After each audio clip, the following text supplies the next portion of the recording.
Hello there, happy Monday. Welcome to What the Flick. I am Christy. That is Alonso. That is Matt.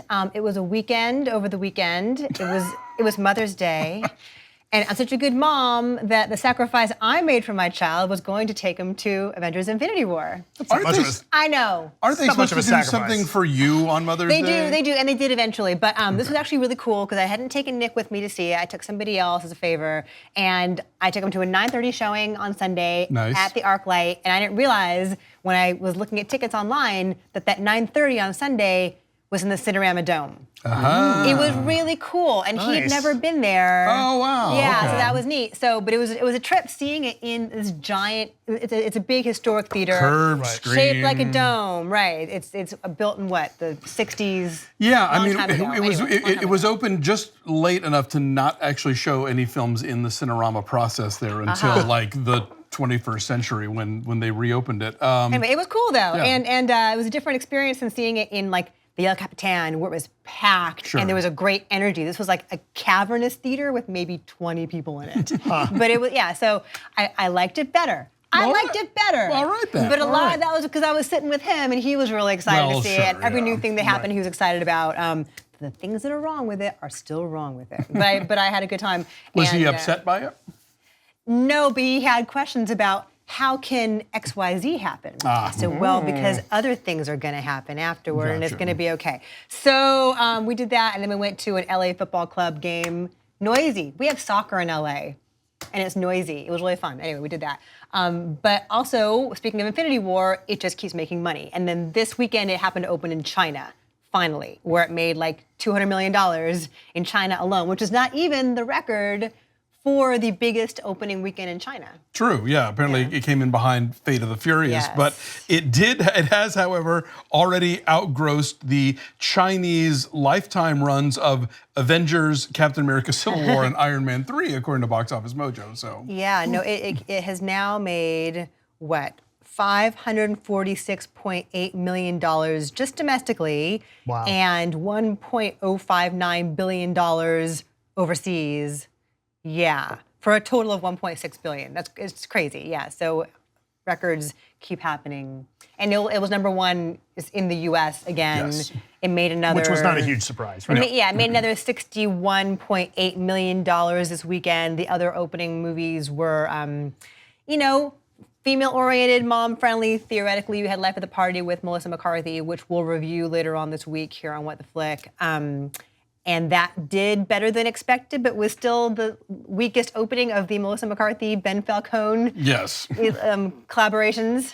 But the best of them, I would say. From a quality perspective. Yes, we'll talk about that more on Thursday. We will talk about it more, yeah. So that came out, that was number 2 with $18.5 million. Is the second highest comedy opening of the year after Blockers.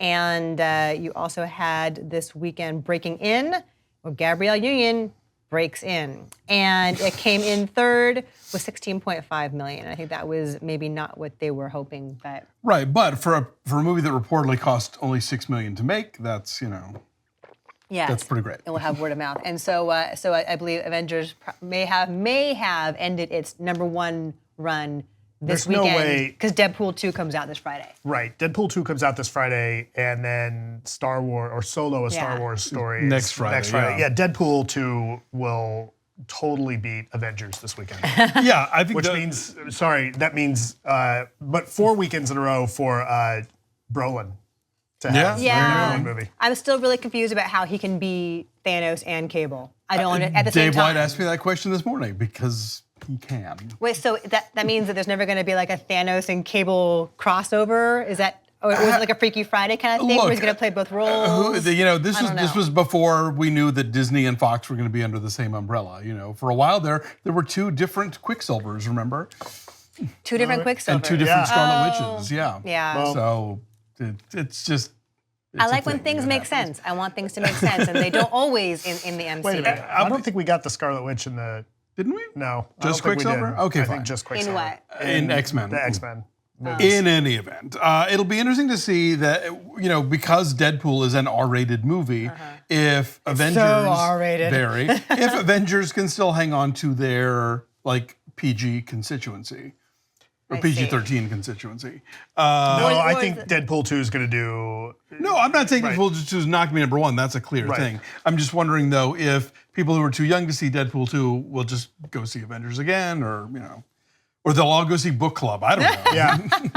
There you or they'll all go see On Chesil Beach. There you go. They're all big Saoirse Ronan fans. So so we'll talk about Deadpool later on this week. We'll talk about Life at the Party later on this week. We'll catch up with all of those for you. And we also have some very, very sad news. Yeah. The passing of Margot Kidder. She died yesterday in Montana. She was 69.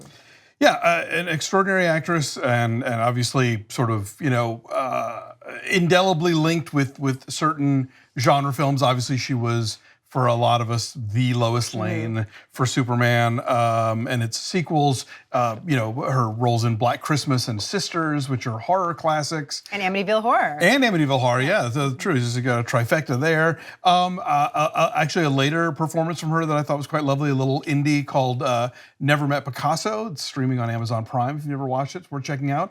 But, very public about her struggles with mental illness. She was bipolar.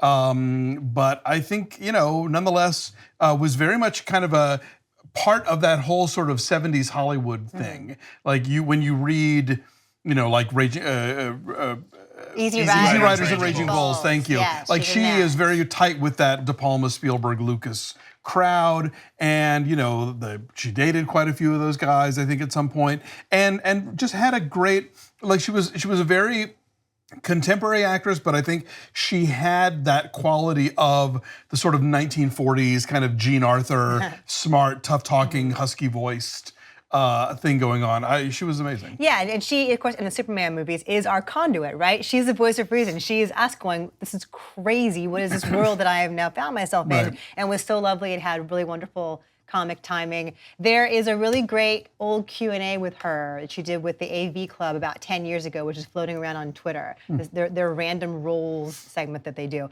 And they just go with her like one by one through all the movies she's done. And she's so candid and she's so funny and she pulls no punches and talks really frankly about like who all she dated and slept with. Like she was involved with Richard Pryor. Oh. She was involved with Pierre Trudeau, former Canadian Prime Minister, father of current Prime Minister Justin Trudeau, and she's hilarious, and she's funny about the decline of the Superman franchise over the years. She's really honest about that. So go back and find that if you do not have any appreciation for her longevity and her sense of self. It's really, really funny. Yep, one of the first jobs I had at this division of AOL 20 years ago, we brought her in for an interview, and this was not long. This was at most like maybe a year and a half. It's like one of her first on-camera interviews after that incident where she had been had disappeared. They found her in the bushes, and she's like, yeah, I got a problem. Like, it's messed up, and kind of embarrassed, but it happened. And she was like super chill and super cool. And what you saw in those interviews was pretty much kind of just how she was even when the cameras weren't rolling. So hearing about that, you always kind of wanted to see her get more roles. And what she wanted, what you kind of think, what would she have done had she had the opportunity to do more stuff as she got older, because she had great comic timing, and that's one of the things I think that is somewhat unsung about her work in the Superman movies, is that there is that almost, there's that 40s kind of sensibility, and she's great in those. Yeah, she worked steadily over the years, but never had the heights that she should have. I agree.